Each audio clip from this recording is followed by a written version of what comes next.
टोंक की देवली उनियारा सीट से उपचुनाव लड़ने वाले नरेश मीणा और उनके कई समर्थकों की रिहाई के लिए रविवार यानी 29 दिसंबर को नागरफोर्ट में महापंचायत आयोजित की गई।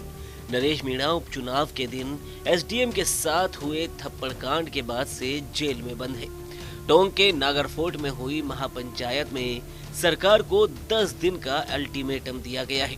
महापंचायत में आए नेताओं ने कहा कि अगर 10 दिनों में सरकार ने बेगुनाहों की रिहाई और पीड़ित लोगों के लिए मुआवजे की घोषणा नहीं की तो अगला महापड़ाव जयपुर में होगा। महापंचायत में कांग्रेस नेता प्रहलाद गुंजल ने हुंकार भरते हुए कहा कि 13 तारीख को समरावता की घटना ने सारे देश को हिलाकर रख दिया। क्या एक महिला का हाथ पकड़कर एक अधिकारी का घसीटना अपराध नहीं है? एक नौजवान लड़के ने निर्दलीय चुनाव लड़ा। चुनाव से नेता का निर्माण होता है। उन्होंने प्रदेश की भजनलाल सरकार को 10 दिन का अल्टीमेटम देते हुए चेतावनी दी। उन्होंने कहा कि सरकार या तो 10 दिनों में हमारी मांगे को मान ले, वरना जयपुर में महापड़ाव होगा। मैं कोई मुख्यमंत्री के ओहदे पर बैठे हुए सम्मानित व्यक्ति, आपसे मेरी मित्रता भी रही है। मैं कोई नीचा दिखाने के नजरिए से आपसे बात नहीं कर रहा हूं, लेकिन मैं आरोप लगा रहा हूं आपकी पार्टी का नजरिया दलित के खिलाफ, आदिवासी के खिलाफ है, गांव के खिलाफ है, गरीब के खिलाफ है, किसान के खिलाफ है। अगर गांव गरीब के खिलाफ नहीं होता,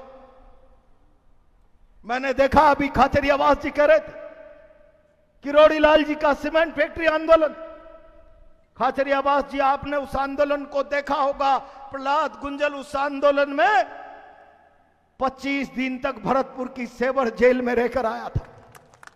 25 दिन तक। मैं इस मंच से कहना चाहता हूं, एक उम्रदराज नेता भजनलाल जी, जिस रोज डॉक्टर किरोड़ी लाल ने पुलिस की लाठियों से अपने आप को अस्पताल में पहुंचाया होगा, राजनीति में आपका जन्म भी नहीं हुआ होगा, आप मुख्यमंत्री बन गए, लेकिन आपने क्या मर्यादा रखी? समरावता में कहकर चले गए हम न्यायिक जांच कराएंगे, एक एक पाई की भरपाई कराएंगे। आपने उस आदिवासी इतने बड़े वरिष्ठ, जिसका जीवन पूरे राजस्थान के नौजवान किसान आदिवासी दलित के लिए लड़ते लड़ते होम हो गया, आपने उसका मानमर्दन किया, आपने उसके साथ अन्याय किया, उसको नीचा दिखाने का प्रयास किया।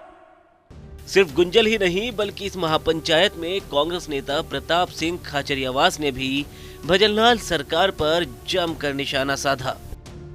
और हम इस बात की भी परवाह नहीं करते रिजल्ट क्या होगा, लेकिन एक बात आप तय कर लेना, यहां पे जितने लोग आए हैं वो सब लोग आज आपकी मान मर्यादा, सम्मान, स्वाभिमान इसमें है।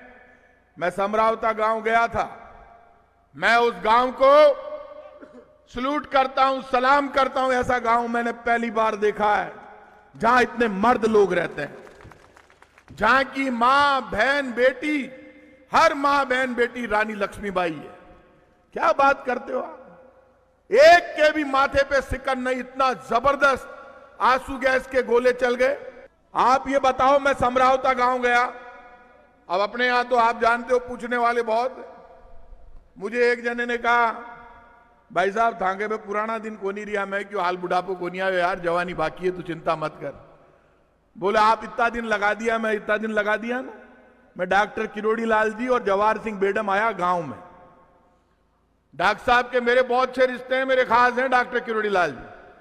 जवाहर सिंह बेडम के मेरे ज्यादा रिश्ते नहीं है, लेकिन डॉक्टर साहब को मैं बचपन से जानता हूं।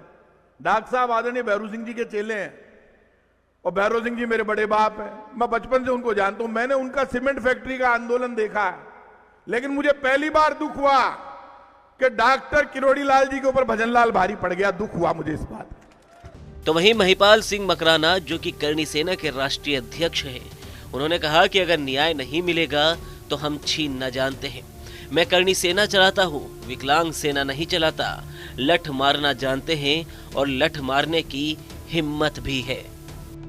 मेरा सीधा सीधा बोलना है, सुनो मेरी बात। हम लोग वॉरियर कौम से आते हैं, हम लोग कोई दबी कुचली कौम से नहीं आते हैं। अगर न्याय नहीं मिलेगा छीनना जानते, जयपुर के दांत फाड़ना जानते और वहां जाके लेना जानते। मैं करणी सेना चलाता हूं, मैं कोई विकलांग सेना नहीं चलाता। अपने सीधे सीधे लठ की जोर की बात है भैया।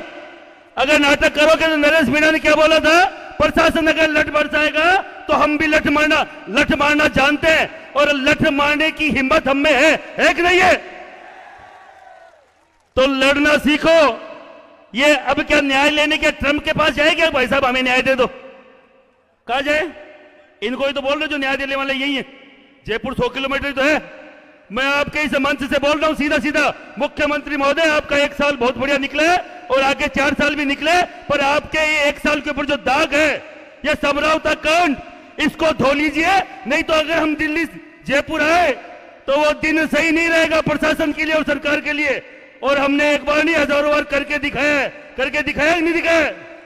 अब महापंचायत ने तो भजनलाल सरकार को बड़ा अल्टीमेटम दे दिया है, लेकिन नरेश मीणा और उनके समर्थक 10 दिनों में जेल से बाहर आ पाएंगे या नहीं? नरेश मीणा और इस महापंचायत पर आपकी क्या राय है? आप भी अपनी राय हमें कमेंट सेक्शन में जरूर बताएं।